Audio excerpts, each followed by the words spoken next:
आज का पहला पाठ नबी ईसाइस का ग्रंथ अध्याय 35 पद संख्या 1 से 10। ईश्वर स्वयं हमें बचाने आएगा।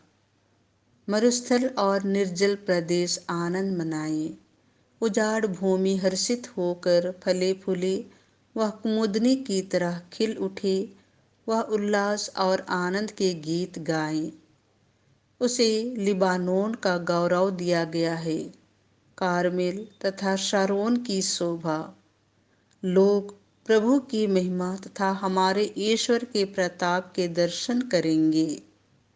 थके मांदे हाथों को शक्ति दो, निर्बल पैरों को सुदृढ़ बना दो। घबराए हुए लोगों से कहो, ढाढ़स रखो, डरो मत। देखो, तुम्हारा ईश्वर आ रहा है। वह बदला चुकाने आता है। वह प्रतिशोध लेने आता है। वह स्वयं तुम्हें बचाने आ रहा है। तब अंधों की आंखें देखने और बहरों के कान सुनने लगेंगे।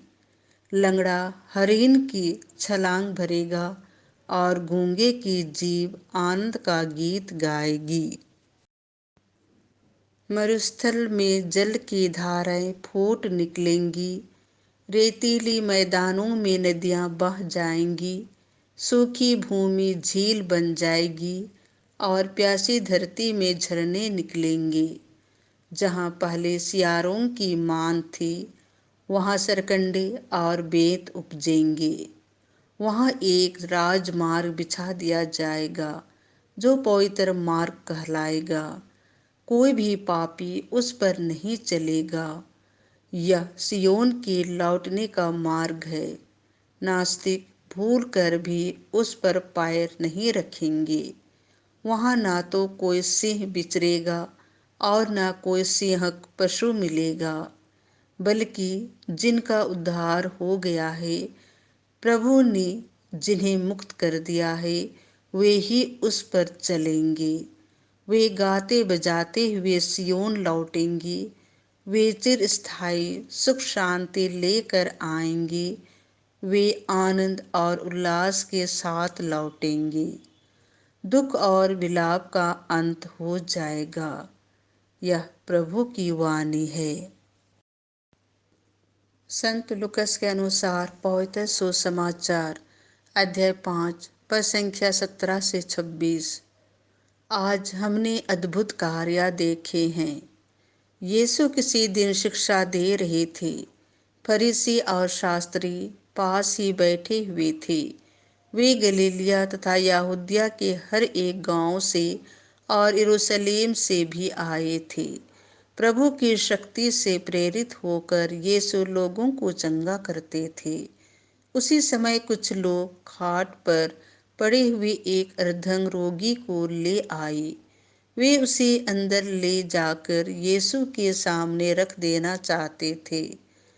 भीड़ के कारण अर्धंग रोगी को भीतर ले जाने का कोई उपाय न देखकर वे छत पर चढ़ गए और उन्होंने कपड़े हटाकर खाट के साथ अर्धंग रोगी को लोगों के बीच में यीशु के सामने उतार दिया।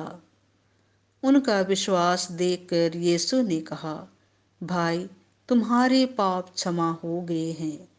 इस पर शास्त्री और फरीसी सोचने लगे, ईश निंदा करने वाला यह कौन है? ईश्वर के सिवा कौन पाप क्षमा कर सकता है? उनके ये विचार जानकर यीशु ने उनसे कहा, मन ही मन क्या सोच रहे हो? अधिक सहज क्या है, यह कहना तुम्हारे पाप क्षमा हो गए हैं, अथवा यह कहना उठो और चलो फिरो? परंतु इसलिए कि तुम लोग यह जान लो कि मानव पुत्र को पृथ्वी पर पाप क्षमा करने का अधिकार है। मैं तुमसे कहता हूँ, उठो और अपनी खाट उठाकर घर जाओ। उसी क्षण वह सबों के सामने उठ खड़ा हुआ और अपनी खाट उठाकर ईश्वर की स्तुति करते हुए अपने घर चला गया।